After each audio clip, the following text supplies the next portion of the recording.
What I thought we might do for today is I've got a few things that I can run through. Probably want this to be a bit interactive as well. If people have particular issues or questions or whatever with stacking. But I might kick off with, let me just get rid of that, with a few definitions and some of the issues that you may come across when you're actually trying to do stacking, particularly if you're in the early stages of learning how you go. And we'll see how we go from there, if that's all right with everybody. There's no no's, so I'll take that as a yes. So I'll just do share screen first. Now, I'm going to actually try doing this differently to what I normally do. Normally, when I do a share screen, I open up the, let's say, PowerPoint, for instance, and share that. This time, I'm actually going to try sharing one of my screens. Now, you should actually just see, it's actually a hematite crystal. Blimey. Close up of. Hang on, let's just do that. Now, I've got a few PowerPoint things put together as well. So can everybody see that okay? It's not going over the edges too far? Good. All right, let me just get rid of...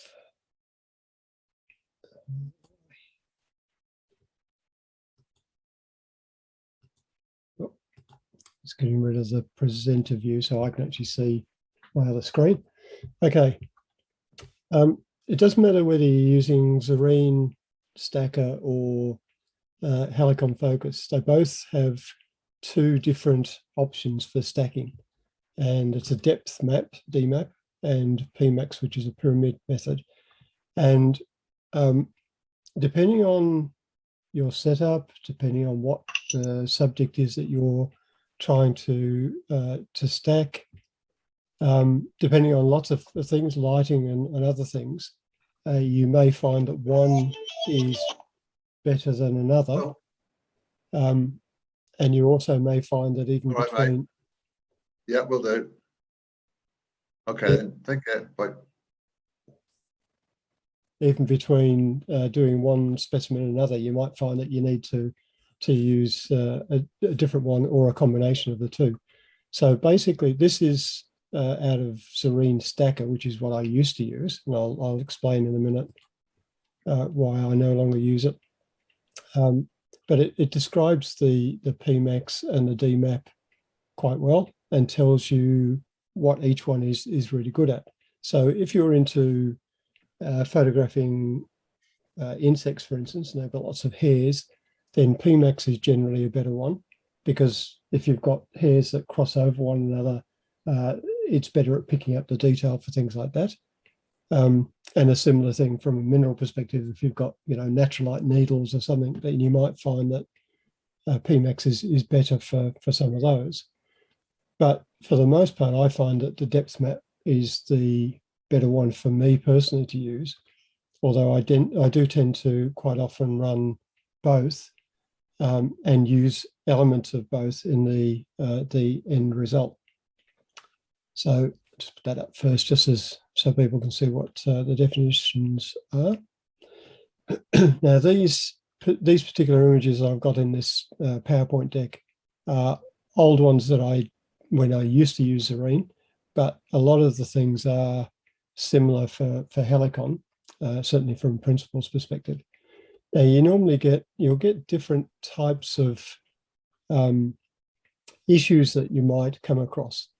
You can see here we've got these lines which are actually dust trails. So on the camera sensor, on my camera, I have specks of dust or broken pixels or something along those lines. And when you stack a number of images, that in effect moves in the end result, and you end up with a line or an arc or whatever. And you can see here some are fainter than others, but they're all the same cause. You can also get these blotches, what I call blotches, halos. If you can see here, there's a bit of a halo around the outside of this part of the matrix. And that again is because the image moves slightly in each photo that you take. Sometimes you'll get things like halo showing up, and that's using the DMAP. So you can see up the top here, it's got DMAP. Using PMAX on that same stack, you can see that all the blotches have gone, which is good, but you can still see the dust trails. But you can also now start to see here, just expand that a bit. So you can see here, you're starting to get some flares, and this is where you've got reflective surfaces, and it actually flares out from those reflective surfaces, which is definitely not a result that you actually want to see.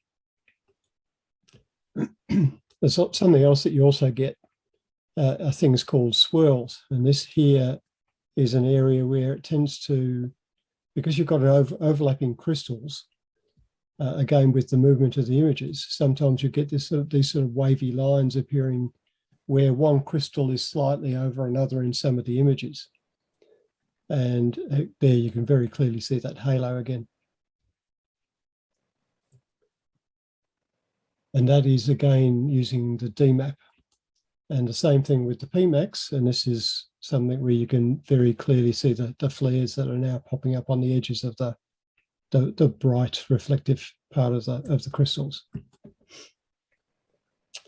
Here's another one where you've got a halo sitting in here, and you've got these swirls down the bottom. This is a good example of that.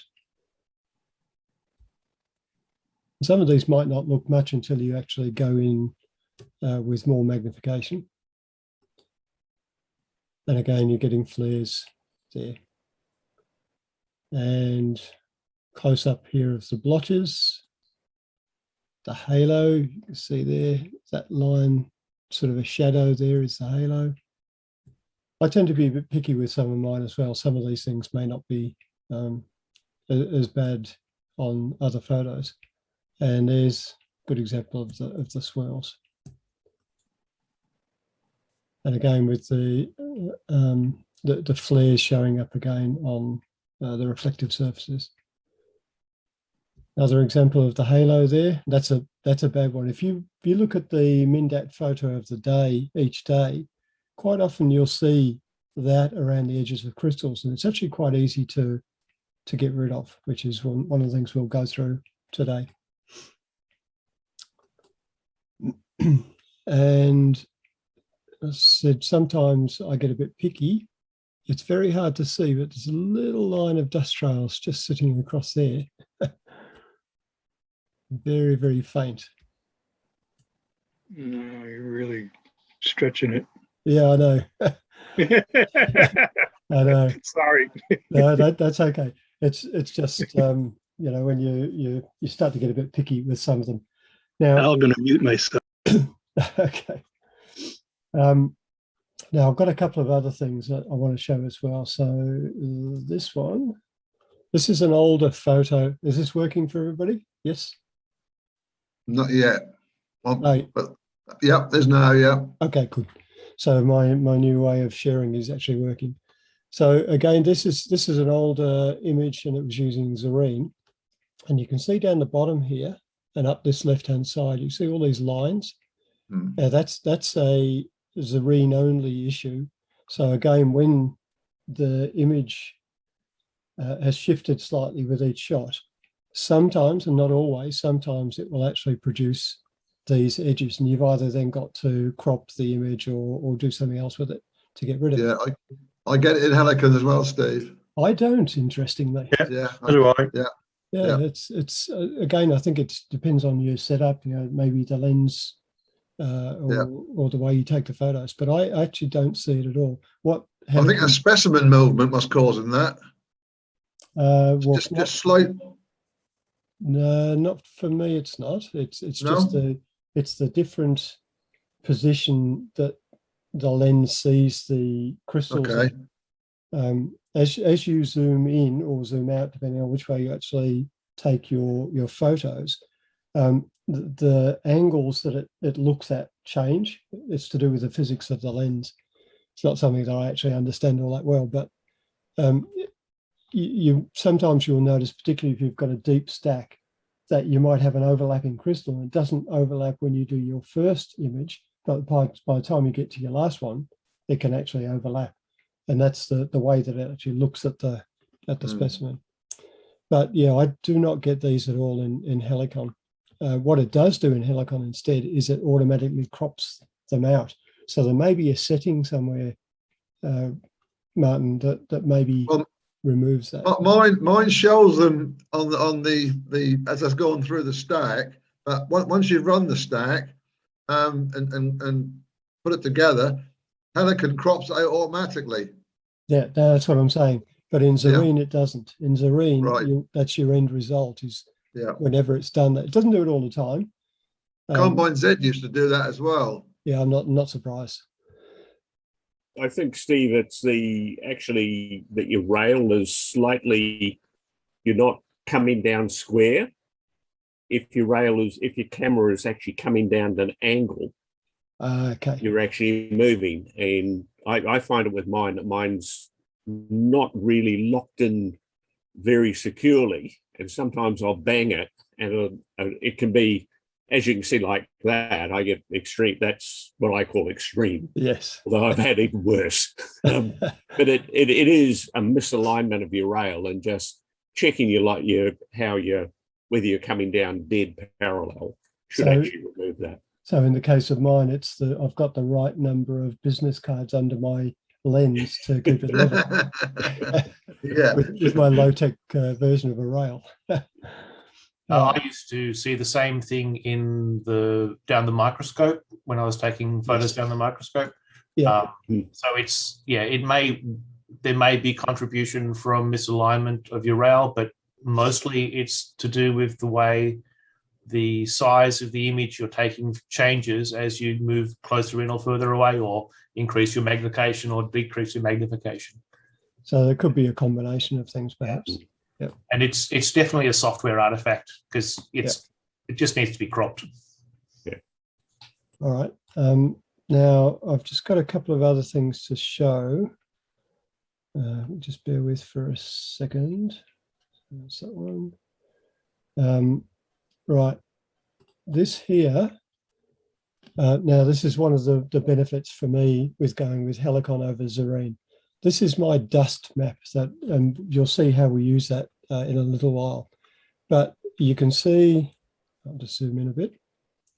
So you can see here, that little curly thing there, this one over here, this one over here, this here, this here.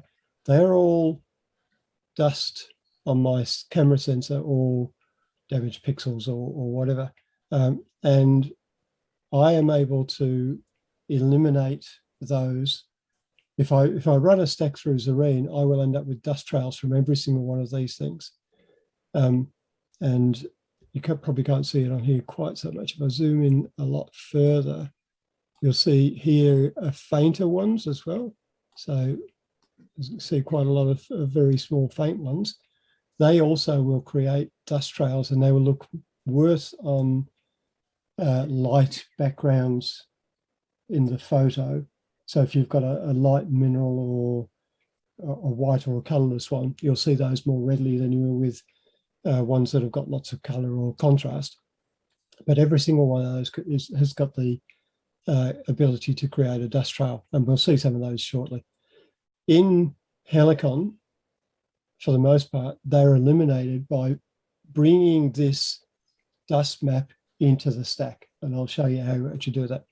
And how you create this dust map, let's go back to normal size, is you take a photograph as if you were starting to do a stack of just a grey card or even a white card, and that incorporates all of these little dust areas in the image. Now, the other issue that I have occasionally is, you can see I've got black corners. That's because I get a little bit of vignetting with the setup that I've got when I'm doing the highest magnification photography, but they're easy to get rid of. We'll have a look at that shortly as well. So you can use Zareen, and lots of people still do use Zareen. I used it for very, very, very many years. You can use Helicon Focus, which I now use, and I use it for a number of reasons. One being the dust map, another one being the speed of processing. It's lots faster, I think, because it probably utilizes the video card on my computer better than Serene does. And I also get a better result with things like the halos and certainly what I call the swirls. I don't see those. I hardly ever see those now with Helicon, only with Serene. And even halos tend to be less disruptive than they used to be. So 2 more photos that I'm going to show, and they're ones that are actually in min-depth, and they're my photos. So if I just, so this one here is an aragonite, and it's an older photo, goes back to 2013. And you can see, if you look here, you see this nice little line of dust trails. That was probably with the previous camera as well. But you can also see here where there's a gap between the end of that crystal and this crystal. That's a halo. They're things that I can easily fix in the stacking program. What I used to have to do is I used to have to edit all of these out post stack. And that can be particularly painful when you see lots of them. And this one here is a pretty ordinary photo as well, which I probably need to retake. But again, it was a Serene one. And here you can see that you've got a little bit of the swirling, lack of definition through this area here. Down here, there's a very good example of that swirling. And I just did not pick this up at the time. Had I picked it up, I would have been able to fix it, but I didn't. All right. So what I thought I would do is actually run a couple of stacks real time, just to show you how easy it is and what you need to do. So I'm going to be using Helicon. So this is the, can everybody see that? Yep. You see Helicon Focus? Yes? Yep. Yep, good. Just checking. Now, what I've got is I've got a couple of sets of images that I have taken and previously stacked, and I'll just run one of those. So it's pretty easy to start off. I've got Explorer open on my other screen. I've just highlighted the 50 images that go to make up the stack, and then I just drag them across into Helicon. And you can see here on the right-hand side, you've got each of the images. So starting at 1, running right the way down to 50. Oops, sorry, didn't mean to do that. Under the file option, the other thing I have to say with both Serene and Helicon, if you're starting up, just leave the settings as they come with the installed system, unless you're having specific problems, because for the most part, they will give you good results. So down here on the left-hand side in the menu option, you can see set dust map. I click on that and I click on the dust map that I showed you before. That now shows over this side here as the dust map that's been included. And with stacking, what I tend to do is I tend to start with the first image being the furthest away on the specimen that I want to actually have in focus, and then work towards the front in effect. So if we have a look at 50, now we're right up there, and you can see this area here is now in focus compared to this, where it wasn't in focus, and the background here is in focus. And if we look at each one of these, you can see there's a slight movement. Now we talked about some of the issues. If you look at that one and look closely when I click on the next one, you can see it shifts slightly to the left. Mm. And that's the movement that creates the dust trails. I don't know why I did it. Also the margins. Sorry? Also, the margins that you have to crop out. Yes, yes.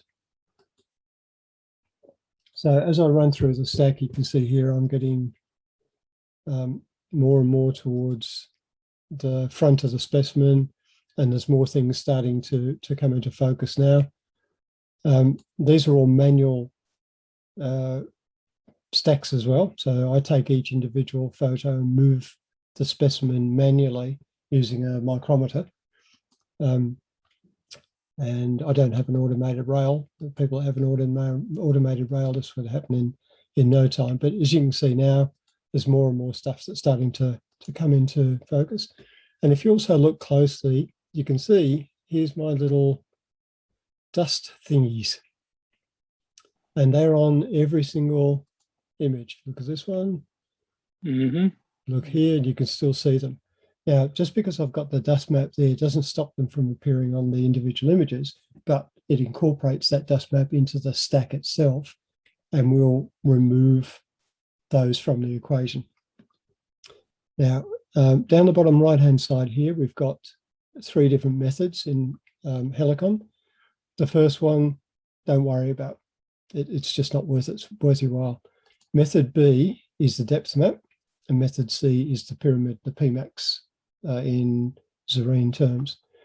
Generally, I will run the depth map first, and sometimes only. But depending on what I see, I may then run the pyramid one as well. I'm going to run both today, just one after another, because I want to talk about a few things with Helicon as well. But to interrupt, see that little question mark in the circle? Yes. If you click on that, it gives you a great description of what each of those maps is good for as well. It does, but it's on my other screen. It'll be on. It's a web. Sends you to a web page. Yeah, that's all right. Thanks, Paul. Who reads help these days? Paul. Yeah, sorry. Now the other thing up here is you've got 4 tabs: the rendering, the retouching, which we'll obviously have a look at shortly. I don't tend to use the text or scale one, but you can add text to your image and so on, and then to save the image at the end of it. Now I'm just going to run the depth map first. So I'll just click on render, and what you'll see is a side-by-side view. On the right-hand side, it's running through and building up the actual final image, and it does 2 passes on depth map. So you'll see this one here. This slider is moving down as it's processing each of the images, and then it does the reverse. I think what it does there is it picks up the sharpest areas. So what you can see on this right-hand side, and it's different to Zarine. Zarine does it all in color, which also might be, I don't know, maybe that's one of the reasons why it's slower. But it actually... When I first started using Helicon, it was doing it in color. Oh, okay. One of the latest updates, it started doing it in black and white. I think I got most of that. When I first started to use Helicon in 2017, it was in color on as it did the second run up, especially when you're running a big stack of say 100 installed black and white. Okay. Now my voice is probably a bit broken for you guys as well. That's probably because my computer was struggling to try and do everything all at once. Okay, we've now done the 2 passes. So now you can see the end result for the depth map on the right-hand side. You'll notice that where we had the, and I might just, oh, there's one. There's one of the dust areas there. And over this side, there is nothing. You can't see it at all, which is really good. So that's not a bad end result. If I was going to be picky, what I would do here is I would zoom in by scrolling and have a look for any areas where I can see here there's a bit of lack of definition in this area, for instance, and down the side here. You can see with that crystal stops short of this is a brockentite, stops short of the main crystal there. Those are the things that I would then run method C, the pyramid map, to try and get an image that I can use then to remove those particular issues. So I'll just quickly run that.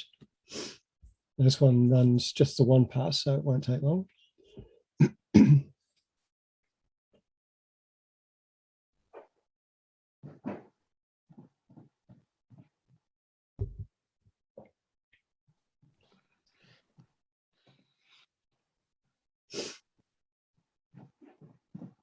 think it's doing a fair bit more with the pyramid.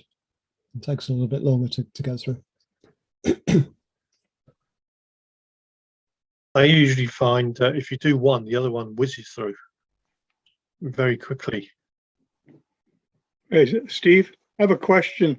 Which version of Helicon Focus did you buy? I did a trial run, and then I was looking at purchasing it, and it had a spectrum of pricing from like $30 to $200 and something. I got the registered pro lifetime version. So it's a one-off payment. Yeah. I've got access to all of the menu options are on here. So I'm assuming I've got the one that you can do pretty well everything in. But I'm not 100% sure of that. I'm very happy with what I've got, though, I have to say. Yeah. All right. So that's now finished the pyramid one. And what you'll notice when we zoom in here, you can see how we've got flaring already in this one. Mm-hmm. So that's definitely a problem with the pyramid one. And if we look over in this area here, yes, you can see here, see that line? I don't know whether it's very clear for you guys, but that's your dust trails. So the dust map doesn't work as well with the pyramid method as it does with the depth map. In fact, in some instances, it can be very obtrusive. With the depth map, very occasionally you might get a little bit, but not much. So I've now got both of these. If you have a look up in this area too, oops, this is the area where you can now see that crystal pretty well goes to the edge of the brockentite. So that area there has got a little bit more definition than it had on the other one. So what I then do is I make sure, and you've got to make sure you do this first.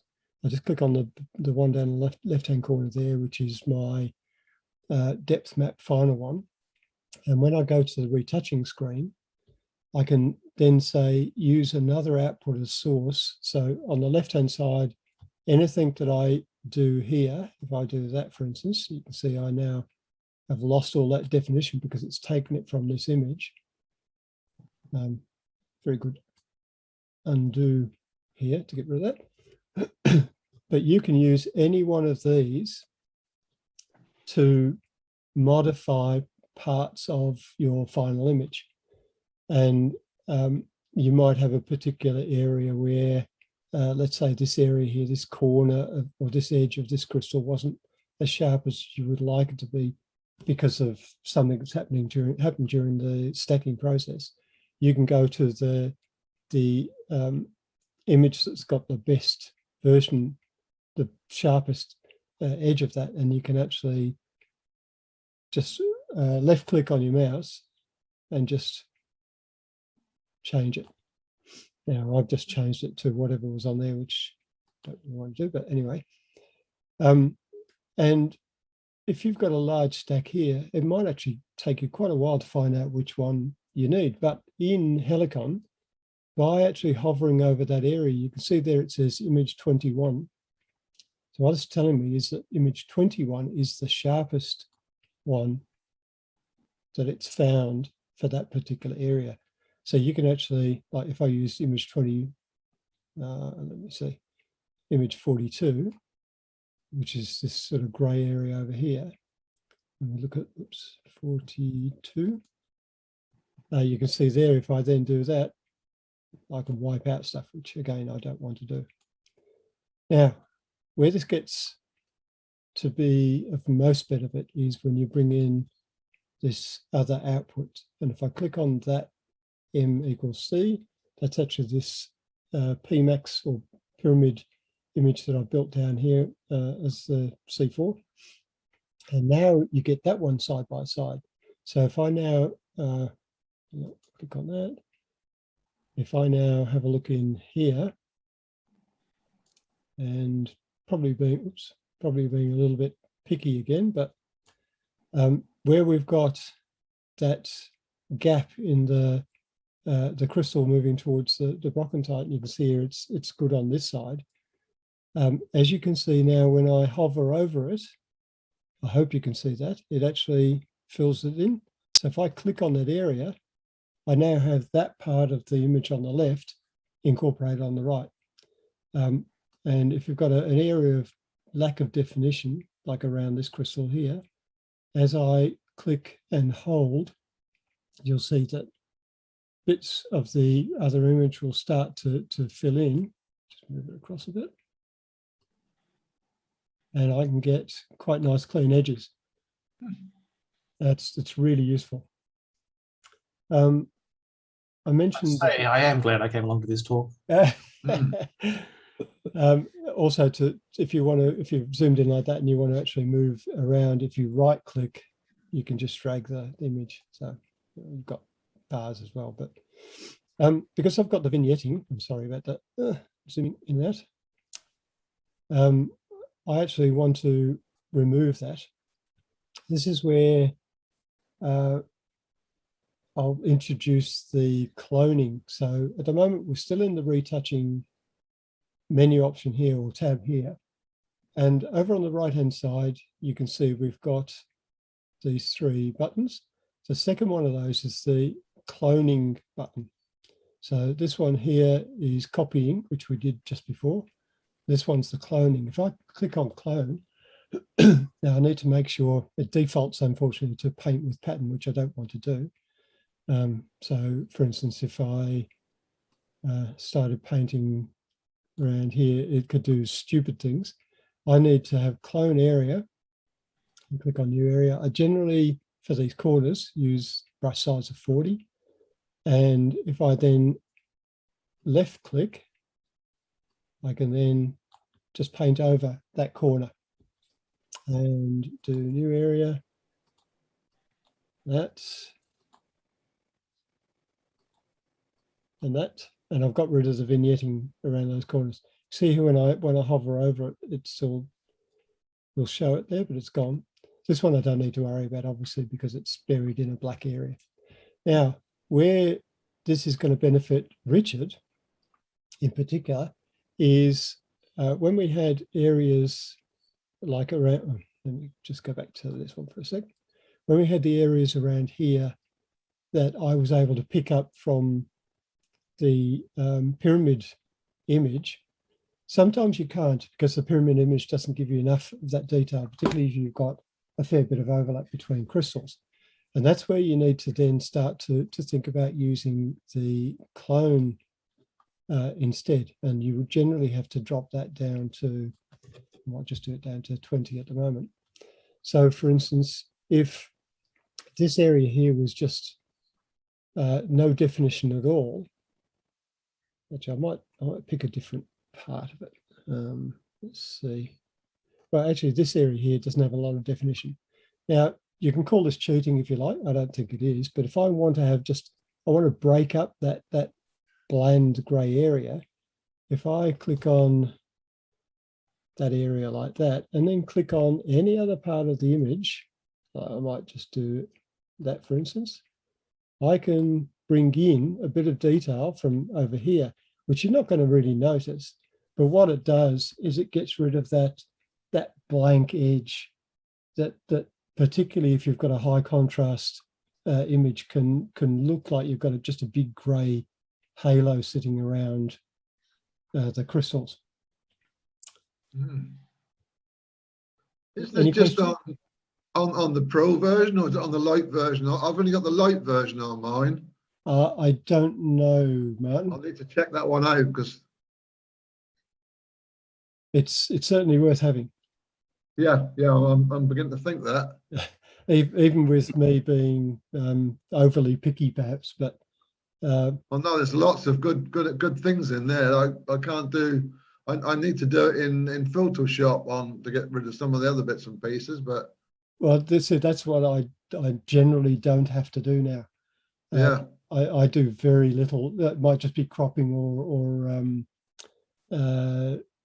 resizing, basically. Yeah. In photo editing. Now, what I'm going to do, I'm going to just close this one down. I'm going to run another stack. Don't worry saving this one because I've already got the end result saved anyway. But I might run another one just to have a look at, see if we can find some different issues with it. Yeah, this would be a good one. So I'll open up Helicon again, and this particular one's got 45 images. And I'm going to, what I might do here initially is not bring in the dust map, just to show you what happens with these things. So, and occasionally I forget to do it. So I know that this happens. So if I click on, oh, it's doing the pyramid, hang on, reset, depth map, that's better, render. So if you just do this, yes, you are.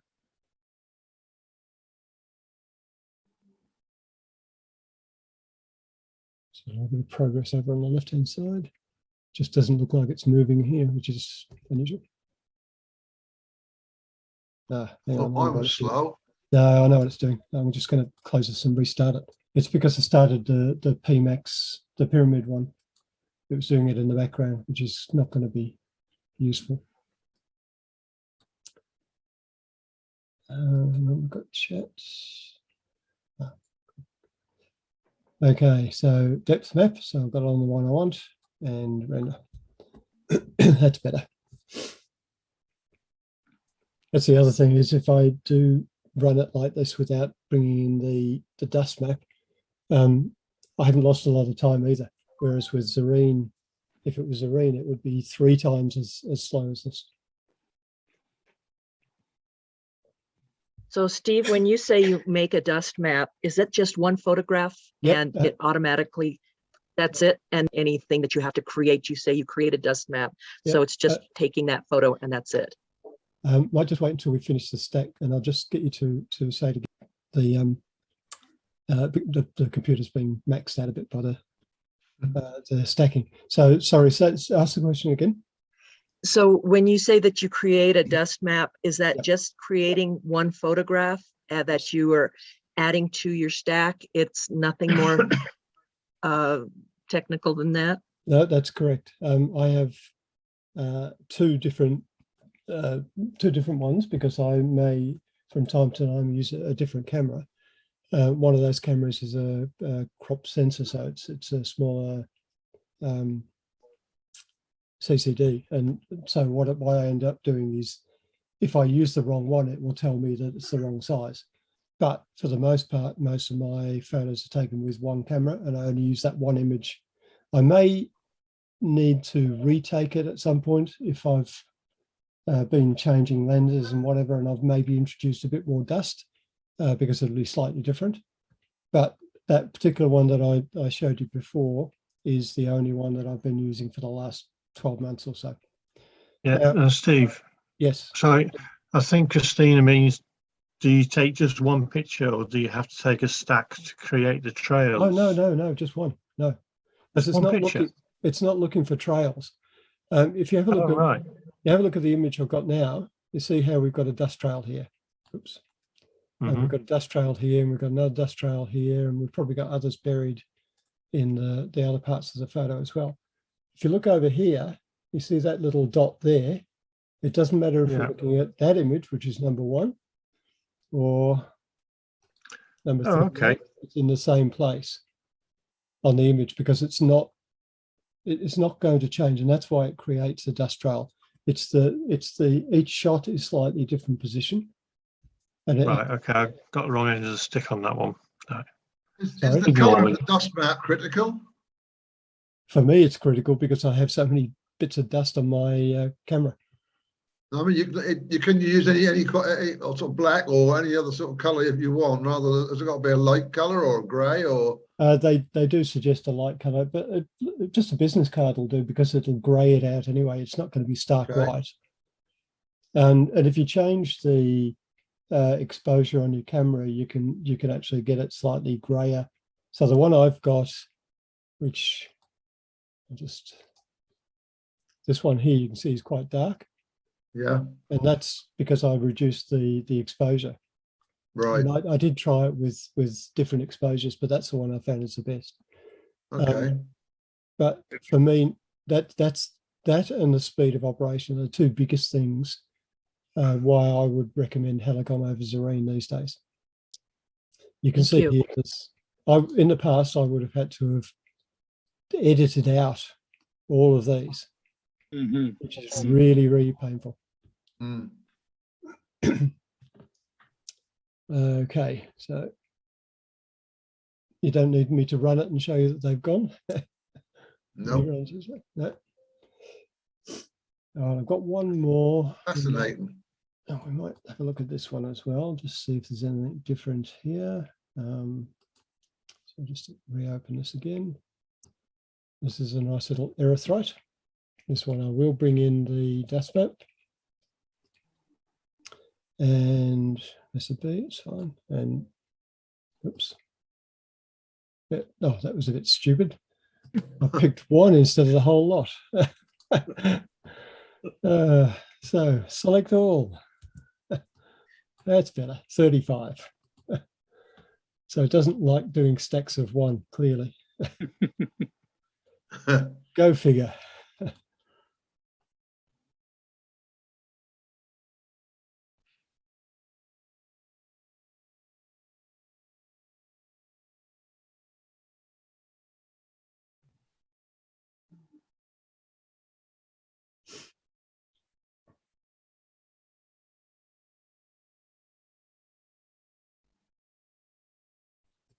That seems to be a problem sometimes, is the way it flares in between individual photographs. Yes, well, you can actually remove them from the stack as well. Is that changing in the light and the environment you're in, or is that just something to do with the way the camera or the Helicon is seeing it? I might get you to say that again after the stack's finished.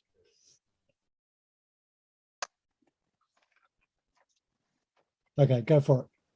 Yeah, I've noticed that as you're running through the stack, there's lots of variations in the light on each individual image. The camera is set at certain levels that shouldn't affect it. What's causing that differentiation? Do you know? Well, that's a good question. Unless I change the exposure time for individual shots, it should be the same, because it should be the same. I notice that a lot in my room, and whether I'm doing it in the dark or in the daylight, it's the individual images are not all the same level of light. Well, let's just have a quick look through it. The one on the left is what I'm changing here. Yeah, I've noticed the same thing, and I'm blaming my LED lights interacting with the AC voltage. Okay, yeah, could be. Yeah, could be. I also see strobing on the actual camera LCD as well sometimes. Yeah, which is what makes me think's going on there.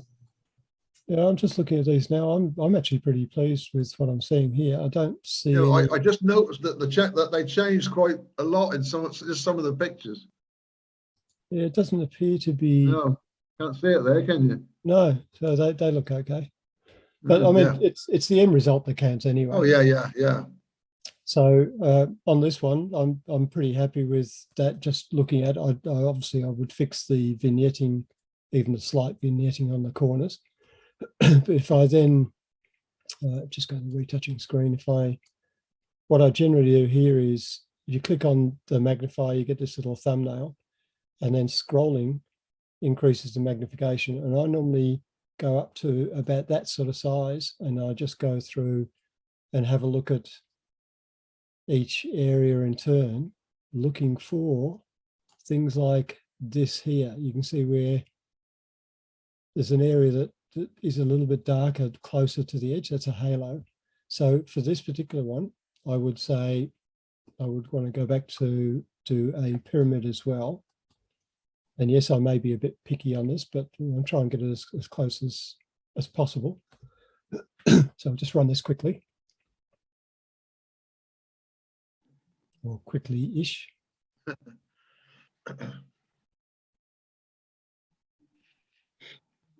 With all of the fiddling around with getting rid of dust trails and so on, it used to take me probably upwards of an hour and a half, sometimes 2.5 hours for one image using Zarine. Cool. It's a hell of a lot faster now. My problem at the moment is that I've lost the connection between the camera and the computer, and I can't seem to get it back at the moment. That's not good. No, I don't know what it is. the camera's working okay manually, but the minute I plug the USB back into the camera, it just turns the image on the.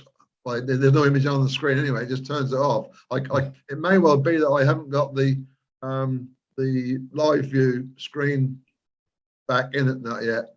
Yeah. I'm trying to find the right software that I can download to put it in it. I've lost that facility. Yeah, well, mine's pretty easy because it's Canon's own Yeah, well, version. I'm that's what I'm trying to do. I've been downloading version 2, and because whatever I've done with my files this last couple of days, it's taken out the live view element, and Okay. I need an original CD or something to get it back in again before it'll show me live view. That may be the problem. Right. Now I'm just going to go back to the original depth map one. So click on that. And then I'm going to go into retouching and just say use another source and bring up the pyramid one. So on the left-hand side is the pyramid. On the right-hand side is the depth map. And I'll just scroll in and go back to this area here. Now, if you look here, you could see, for me, that was an area of lack of definition. And over on this side, you can actually see that definition. So this is where I would now just left click and just drag down. And I've now got that definition in there. So I'm not actually creating definition in this place. I'm just bringing it out from the other image. You can also see down here that, you know, if you wanted to be picky, this one sort of blends away to nothing quite quickly, whereas over this side, it does have a little bit more definition going to there. Yeah. It's how much time you want to spend on it, how much you want to do to get the end result. Yeah. But when we go back to that, I mean, I'm pretty happy with, for the most part, with that image as is anyway. It's only when you actually zoom in, you start to see some of these areas where you want a little bit more. There's a good example there. This area here is just missing a little bit of definition there, but you can see it over on this side.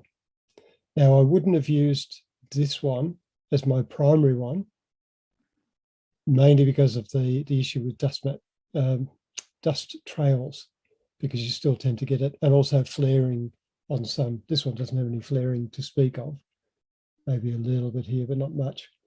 But my normal go-to is the depth map, and I may or may not run the pyramid one.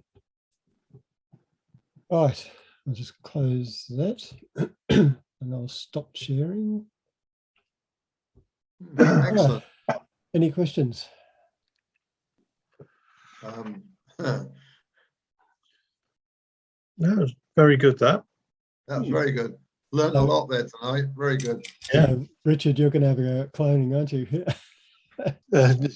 Believe it or not, I'm probably going to forget it all because I've got a show in it.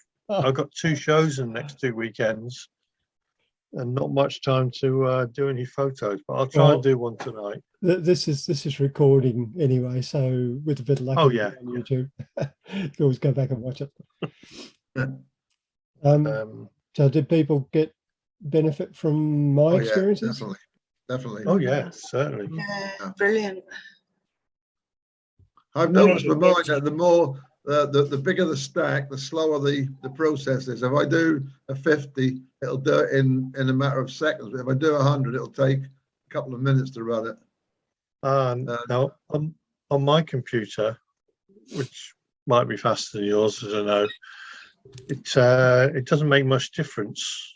It depends. If it starts going slow, I shut the program down and start it again. Well, And then it goes. the fact that I've now cleared off 750 gigabyte of crap, it may well make it go better. But I went to try and run the stack this afternoon, and the camera wouldn't work. Nothing, and Wii Macro wouldn't work. So I've got to try and figure out what I used to do when I was doing it by hand, in case Wii Macro is not working again. I have an issue with the connecting plug from the macro to the camera.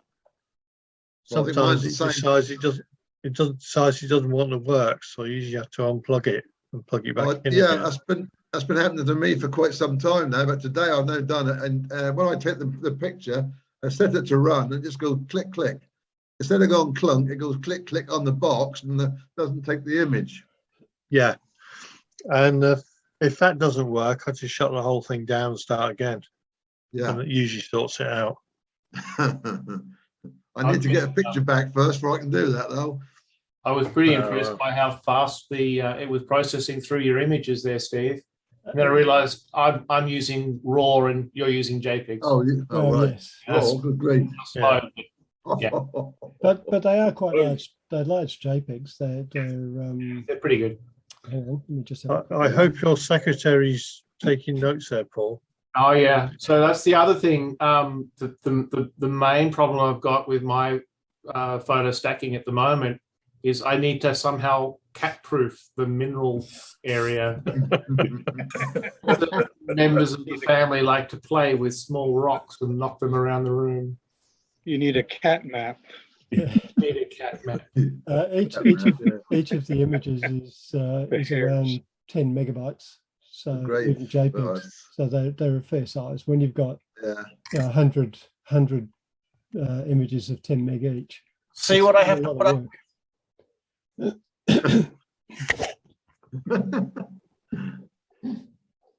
Something that Travis Olds pointed out to me with Helicon, if your video card supports OpenCL and you turn that on, your stacking is considerably faster than without it. And when I switched it on Helicon, I went from minutes to seconds in some cases to get stuff stacked. What was that, Doug? If your video card supports OpenCL, I've got an AMD video card well, let's see, I'll tell you. I've no idea what mine is. Just I've got an AMD Ryzen 7. this thing has got an what it's got in this thing. So what did you call it again, Doug? OpenCL. I've got a GeForce RTX 2060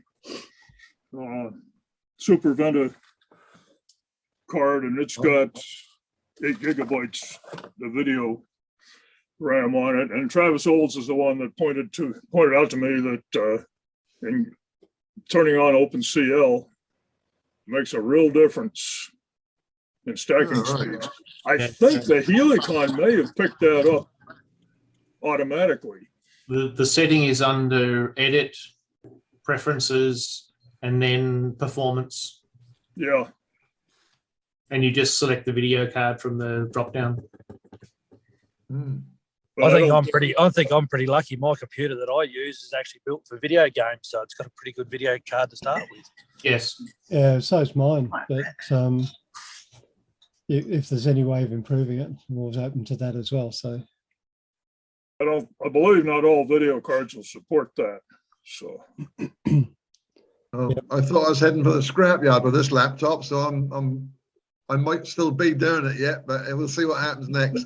Watch this space. Fortunately, I've got the talk in 2 weeks' time is just about done, but there was a few more photographs of minerals I wanted to do. That may not happen now. You have to put up with what I've got.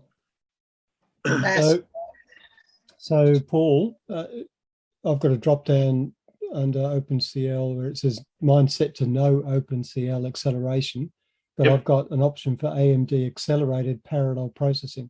So if I select that, yeah, that's your graphics card. I have to restart. So it says it will be applied after restart. So if I just restart that. Is it on the image you find that, or is it anywhere in the? No, this is in Helicon. No, it's failed to initialize. Right.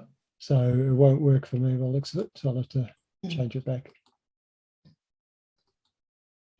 Oh yeah. So not all graphics cards are equal, apparently. No. no, they're not. And the 3000 series now, which if you can get it and afford it, is even better. You may find that there's just a driver update missing, or OpenGL drivers are needed or something.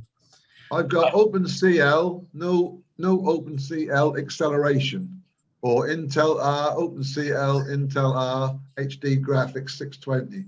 Yeah, That's so what- It sounds like it's just choosing to pick up the graphics card, and then whether it works or not depends whether the right libraries are installed. So yeah. I guess give it a try, and if your computer bursts into flame, then See blame. what happens.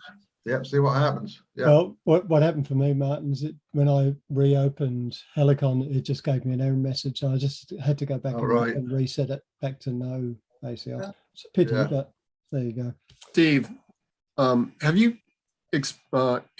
had any problems rendering transparent crystals? And if so, how have you dealt with that? Generally, I'd have to say generally no. Occasionally, it depends on whether or not you've got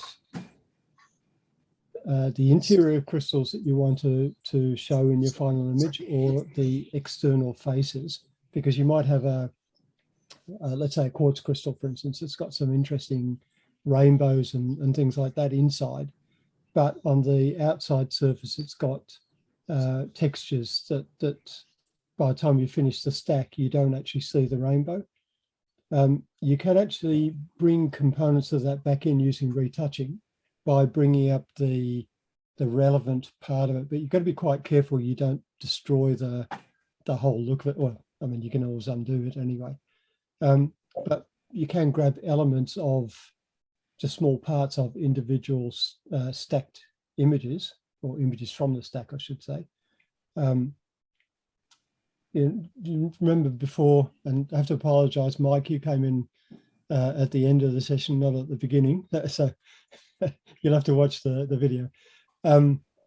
You know, when I just did a sort of a swipe across, and you could see that I just changed an area that was well defined into just a green smudge.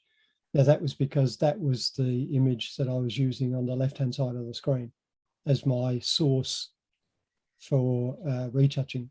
But if you've got a particular feature that you want to show off, then just a bit of trial and error.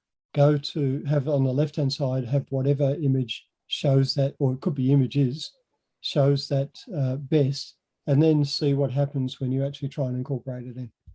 But you can't do sort of partial, it's got to be all or nothing.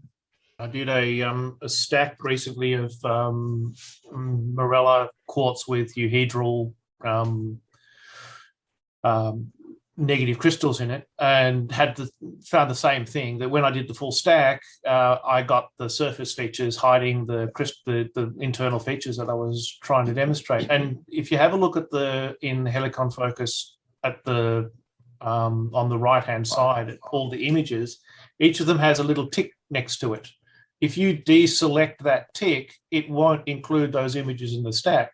Yep. So what I did was I went to the bottom of the stack and eliminated anything that was too out of focus and too deep, and then went to the top of the stack and removed anything that showed the surface features, and ran the stack again, and yeah, it did what I want. It hid the surface features and just showed off the internal features that I was looking at.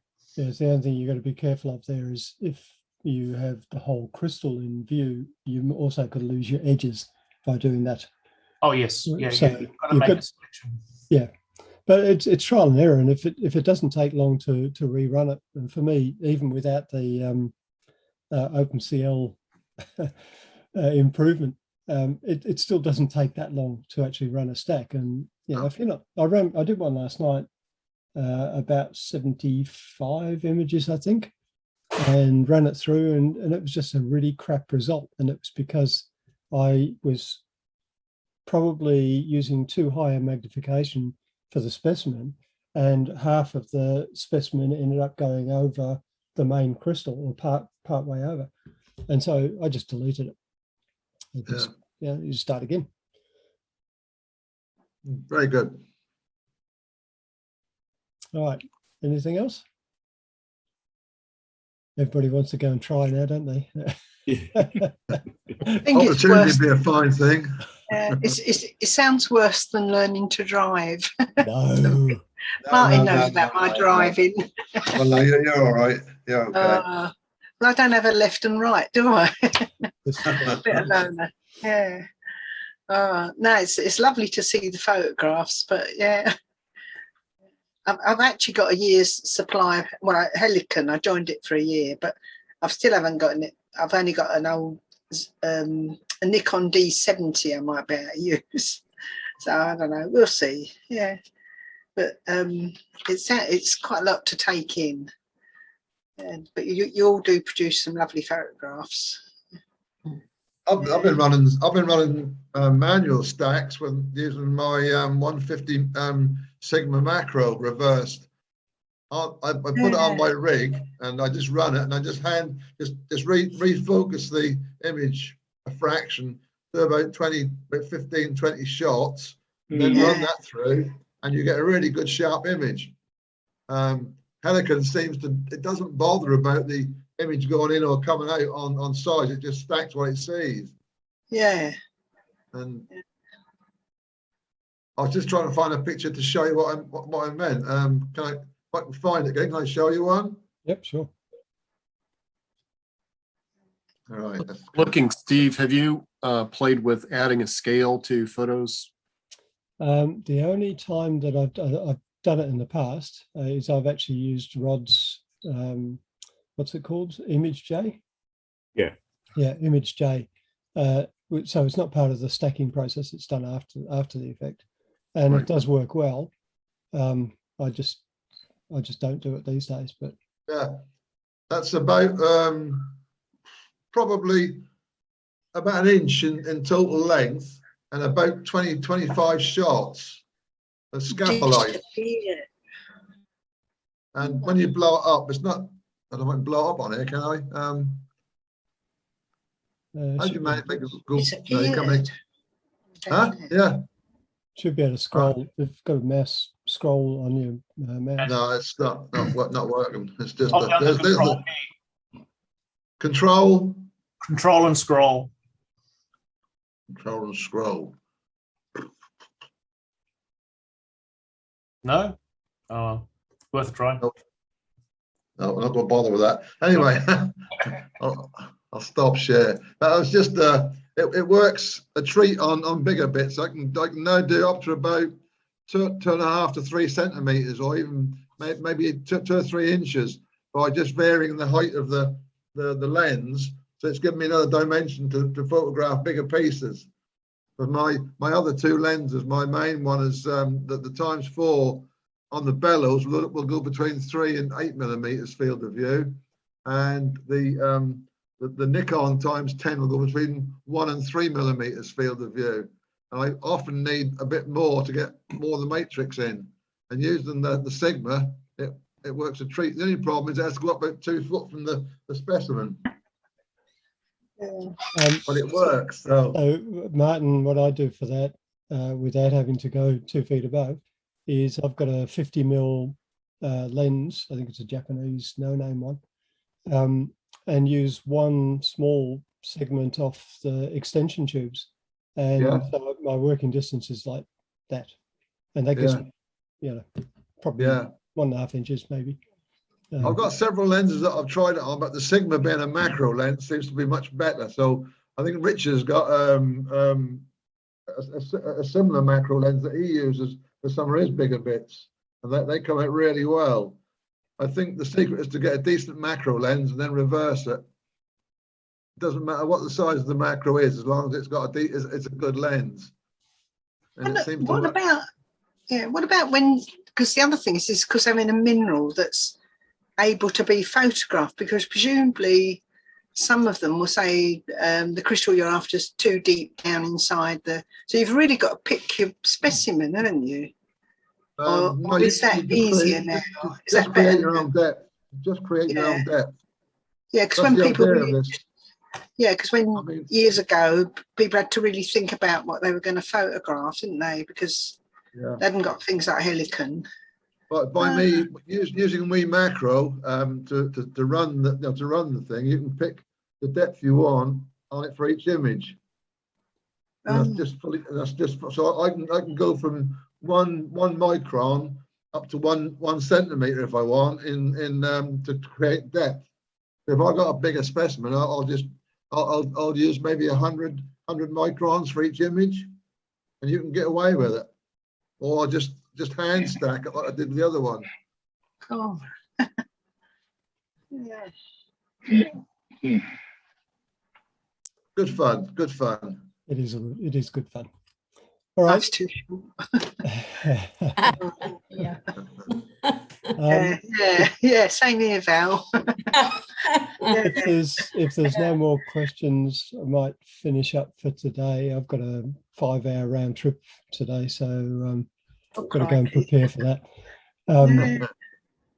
Okay, nice seeing you all. And we'll see everybody in 2 weeks' time for Martin with minerals, some of the minerals of Wales. Some of the minerals of, well, yeah, some that I've got in my collection, not anywhere else. It's just my stuff. So, okay. Thank you. Yeah, thank you very much. All right, bye everybody. Thank you. Okay, bye everyone. Best everyone. Richard. Bye.